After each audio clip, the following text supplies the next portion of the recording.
right, stop what you're doing right now, because what I'm about to show you is one of the most wild sequences I've seen in women's basketball in a long time, and I've been covering this sport for years. Not just wild in the highlight reel kind of way, wild in the way where you sit back and go, how is anyone still pretending this is normal? Caitlin Clark just broke 5 FIBA world records in 19 minutes of play. 5. In her first competitive game back after 8 months away from the court.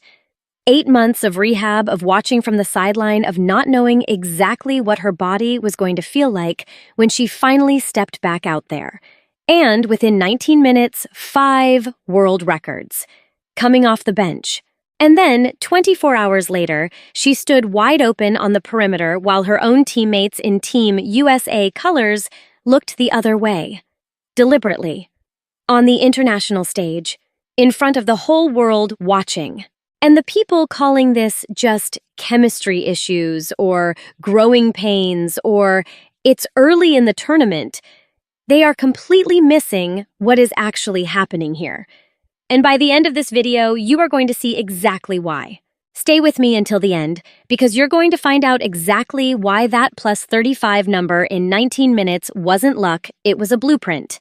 You're going to see why Team USA looked like 2 completely different teams, depending on whether Clark was running the offense or standing on the perimeter watching someone else dribble into a double team.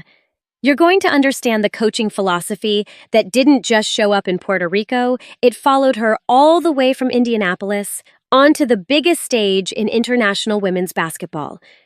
And at the very end of this video, I'm going to tell you why none of this is really just about basketball.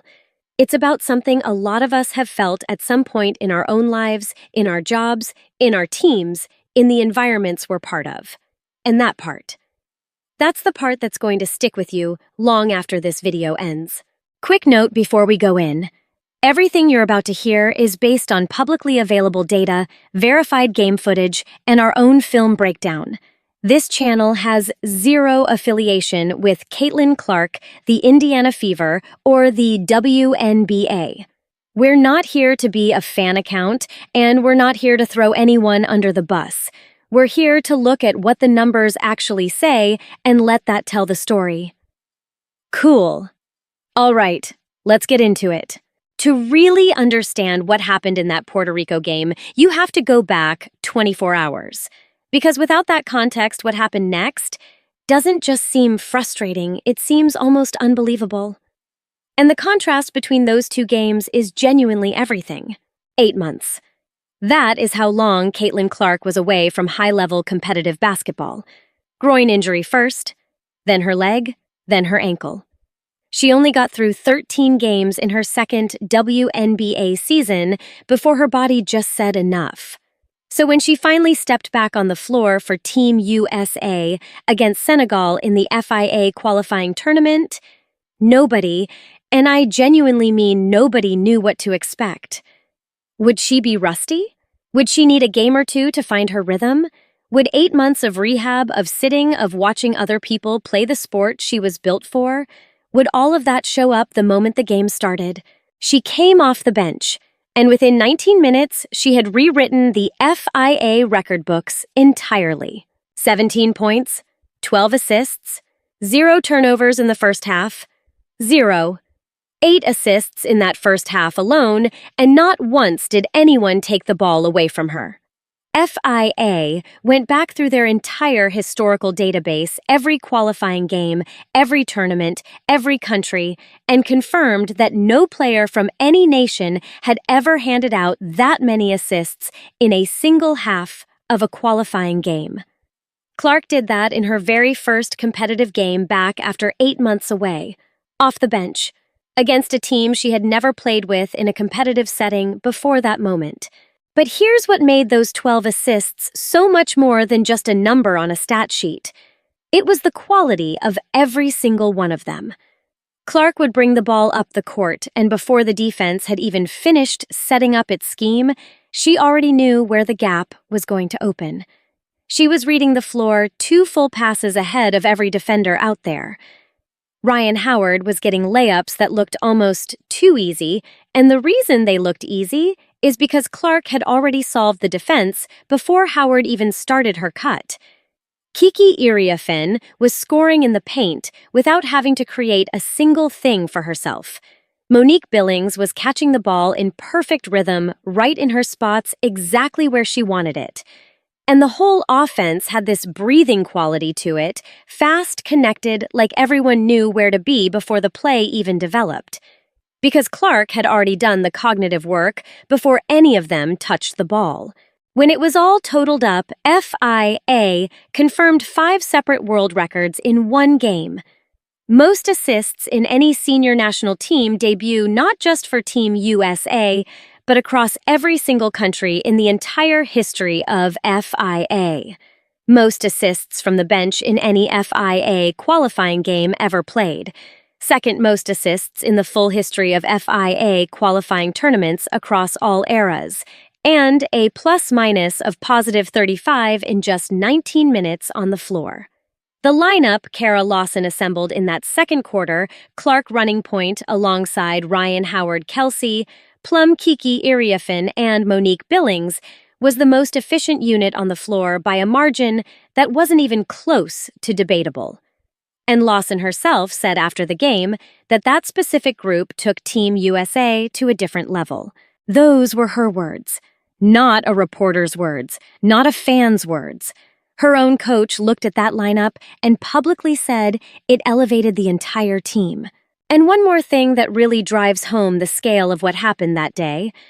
FIA put Clark's face on every single piece of tournament marketing material before the first game even tipped off. Not Aja Wilson, not Brianna Stewart, not any other player on that roster. Clark. Because they already knew what was coming. The whole world already knew. And the numbers in that Senegal game confirmed every bit of it. So going into the Puerto Rico game the very next day, the situation felt simple. You had a player who just broke 5 FIA world records in 19 minutes of basketball. You had concrete data showing her lineup was the single most effective unit your team had put on the floor. You had your own head coach on record saying that group elevated the entire offense. Everything was pointing in one direction. The only question left was, what are you going to do with that information? Are you going to let her run? That question and the answer to it is what this entire video is really about. Day 2, Puerto Rico. The arena was absolutely packed. A cameraman was assigned specifically to follow Clark from the second she walked into the building. And here's the detail that honestly gets me every single time I think about it. The Puerto Rico coach's own daughter was sitting in that arena holding a Caitlin Clark sign. Let that sink in for a second. The opposing head coach's kid, in the stands, rooting for someone wearing the other team's jersey. That is the level of pull we are talking about walking into that building on that night. And then the game started, and what happened next is what I need you to really pay attention to. Now, before anything else, I want to be genuinely fair here. Puerto Rico came in with a smart game plan. They ran a zone defense, and they ran it consistently and with discipline. Zone creates real problems for a transition-heavy offense.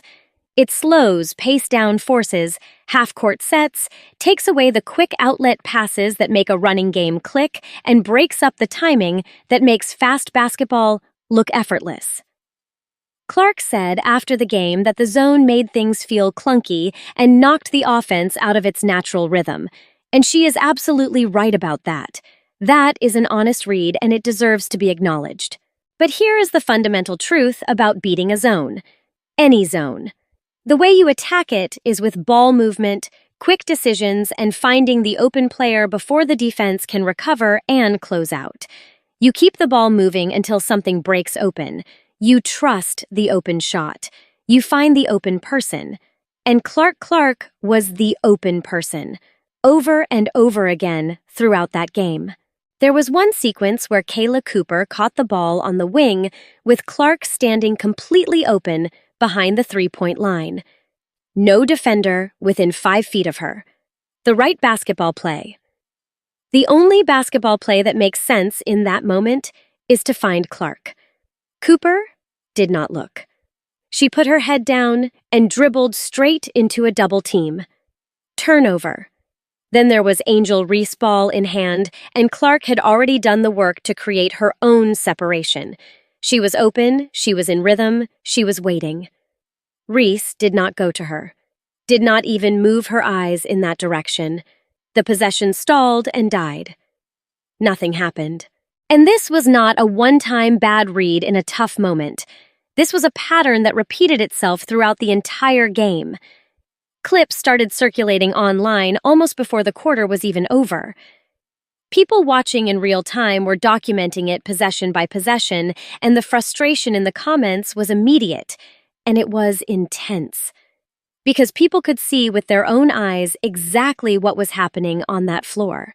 The offense that had looked so sharp, so fast, so connected against Senegal, it was completely gone.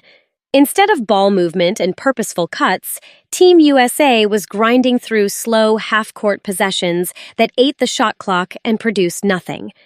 Instead of Clark turning defensive pressure into fast breaks, the way she had done against Senegal, she was standing on the three-point line watching someone else dribble themselves into trouble. The energy that had made the first game look almost unfair, it had just evaporated. And the game film does not lie about any of this. Every single time Clark touched the ball in that Puerto Rico game, something productive happened. A basket, a drawn foul, a skip pass that shifted the defense and opened up a better shot. Every single stretch where the offense ran without Clark as its engine slow, disconnected out of sync like 5 players running 5 slightly different plays and hoping it would work out somehow. And then there was a moment, not on the court, but on the sideline, that told you more about the temperature of that situation than any stat could. When Clark came back to check into the game, she walked right past Angel Reese. She did not look at her. No nod, no acknowledgement, no diap. Eyes straight ahead. That is not body language you produce by accident at the professional level.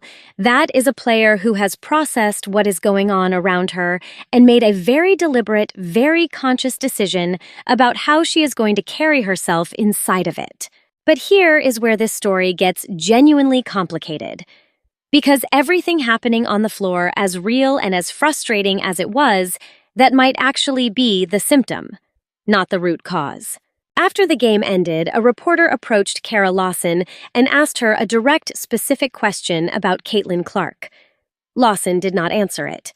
Not a vague, team-first deflection. Not a smooth pivot to something else.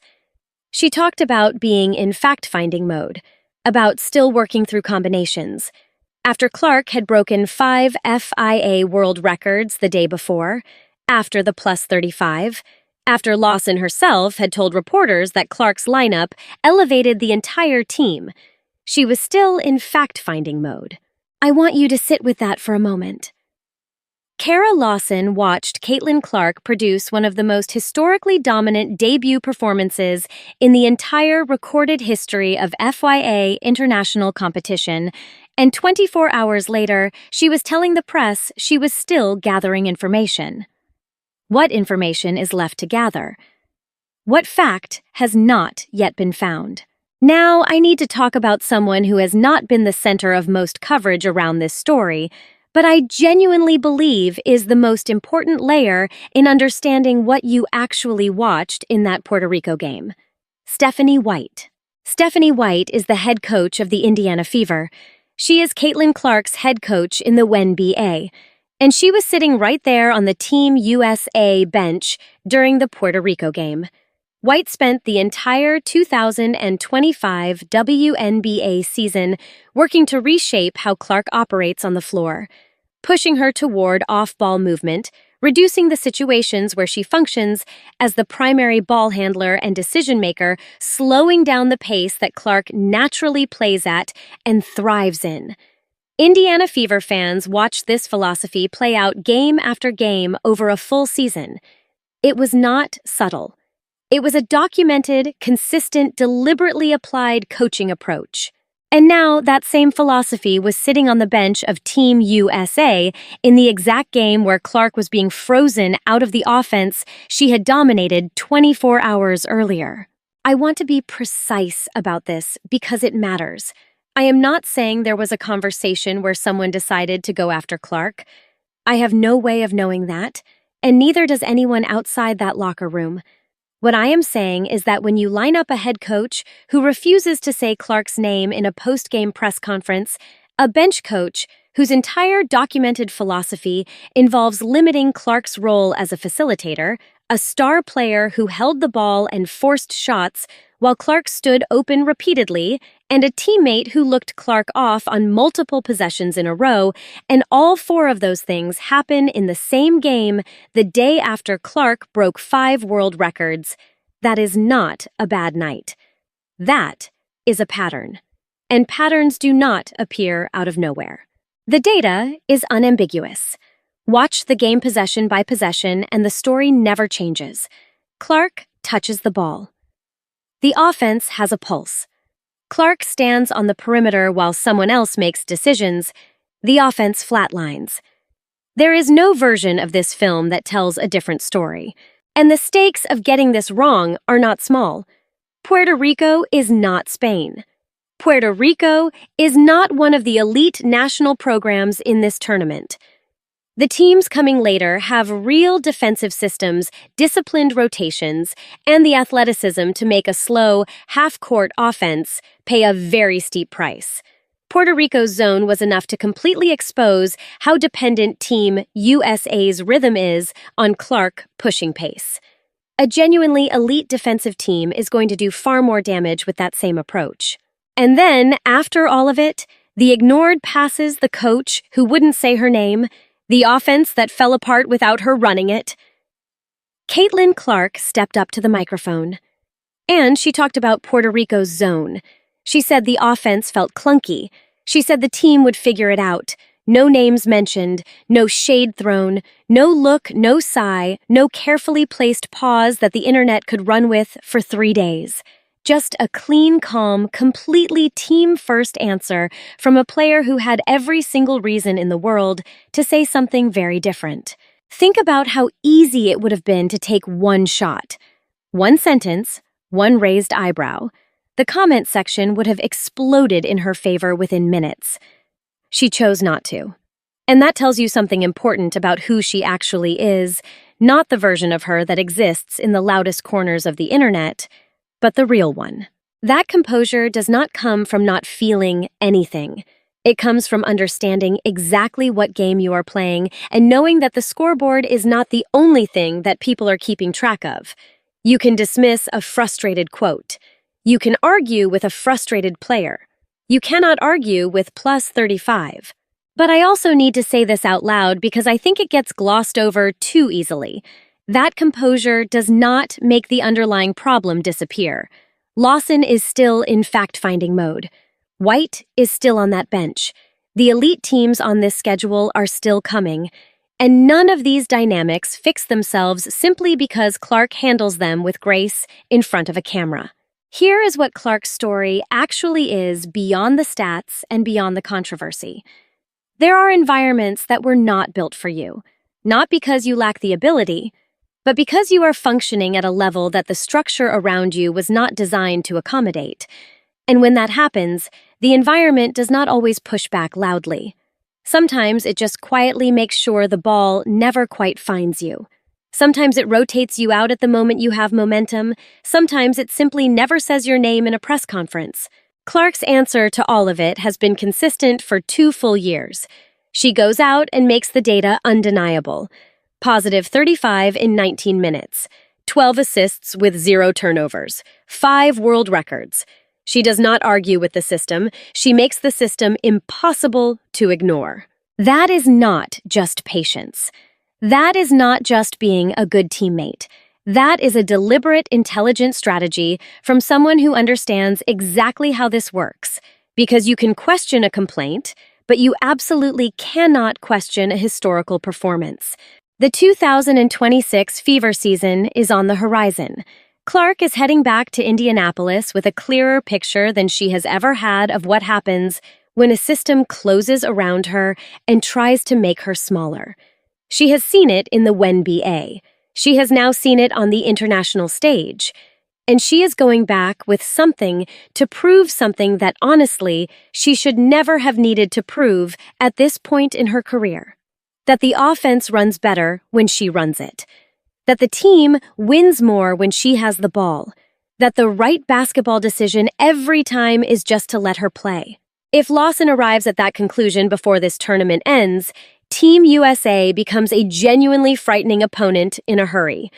That second quarter Senegal lineup, Clark at the point, ball moving, everyone cutting with purpose, layups, falling. That can be what this offense looks like every single night. The talent is on that roster. The record books have already told you what is possible. And Clark spent her entire post-game press conference demonstrating she is not going to become a distraction about any of it. So, I want to hear from you. Do you think Lawson adjusts the approach going forward, or does this exact same pattern show up in the next game?